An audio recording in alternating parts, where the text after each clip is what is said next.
Usually you have to choose between a sensible, eco-friendly commuter car and like a blistering sports car. Right, yeah.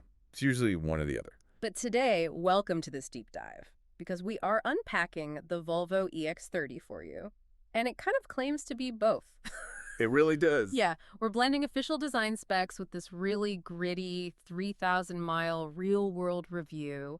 And honestly, the contrast between what this car aims to be and, well, what it actually feels like on the road is pretty wide. Oh, absolutely. I mean, it's Volvo's smallest EV, but it packs some just massive surprises. It sits at this really fascinating intersection. Okay, how so? Well, on one side, it has the smallest life cycle CO2 footprint of any Volvo to date. We're talking under 30 tons for 200,000 kilometers of driving. Wow, that's incredibly low. Yeah, and the interior is heavily based on like upcycled denim, woven flax, and even discarded plastic window frames. Discarded window frames. I mean, it sounds like a rocket ship built out of a recycling bin. That's actually a great way to put it.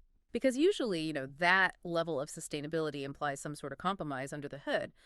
But the twin-motor version does 0 to 60 miles per hour in 3.4 seconds. Yeah, 3.4 seconds. It's crazy. Which makes it Volvo's fastest accelerating car ever. So I have to ask, how do these extreme ends of the spectrum coexist? How does a car built from old window frames outrun a traditional sports car? It really comes down to the fundamental nature of electric vehicles. Yeah. I mean, EVs naturally produce instant massive torque. Right. So they basically give you sports car speed by default.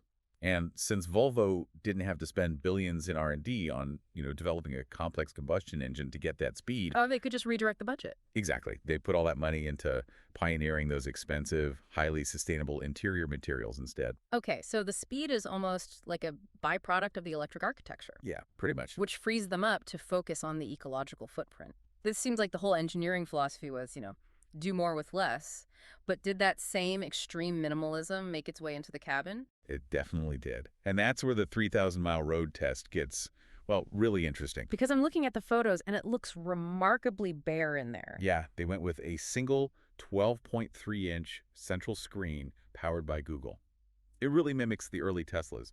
Almost all the physical buttons are just completely gone. See, I always wonder where we draw the line between a sleek design and a frustrating user experience. Right, yeah. Because when you're driving, muscle memory is crucial. Having to, I don't know, tap through a touchscreen menu just to turn on your fog lights when you hit bad weather, that seems like a serious design flaw. Well, the reviewer noted that exact issue, actually. The fog light controls are dangerously buried deep in those touchscreen menus. Yikes. Yeah.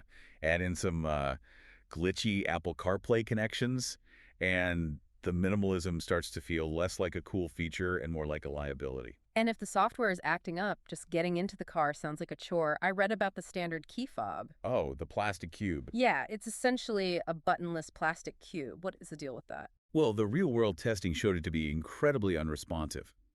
Drivers actually had to perform this sort of, secret handshake dance just to get in. Wait, a dance? Yeah, like rubbing and tapping the fob all over the car's exterior just to get the doors to unlock. Oh, man. So they nailed the physical engineering, but maybe fumbled the software execution a bit. You could definitely say that. But if you're taking this out for a 3,000-mile road trip across Europe, I imagine the actual driving dynamics start to matter a lot more than doing a dance with the plastic key fob.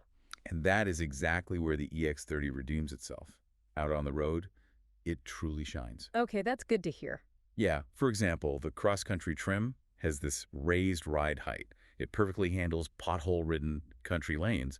It just feels incredibly composed. And since it relies so heavily on Google, does the native navigation make the EV elements easier to manage on a long trip? It really does. The system masterfully calculates all your charging stops. And more importantly, it automatically preconditions the battery as you approach the charger. Oh, to ensure the fastest charging speeds. Exactly. It made long, freezing trips across Europe surprisingly smooth. Plus, it features V2L technology. Which is vehicle to load, right? Essentially turning the car into a giant power bank. Yep.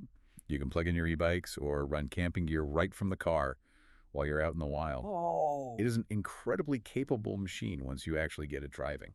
Well, it sounds like a deeply impressive car that just asks you to trade some tactile familiarity for a very, futuristic, screen-centric experience. Absolutely. Well, thank you so much for joining us and lending your attention to this deep dive. But before you go, we want to leave you with a final, somewhat provocative thought to mull over. Yeah, think about this. As cars like the EX30 completely replace physical buttons and keys with this smartphone-like minimalism, are we losing the tactile joy of driving? Or are we simply evolving into a new era of transportation? Something to think about the next time you reach for a dial that isn't there.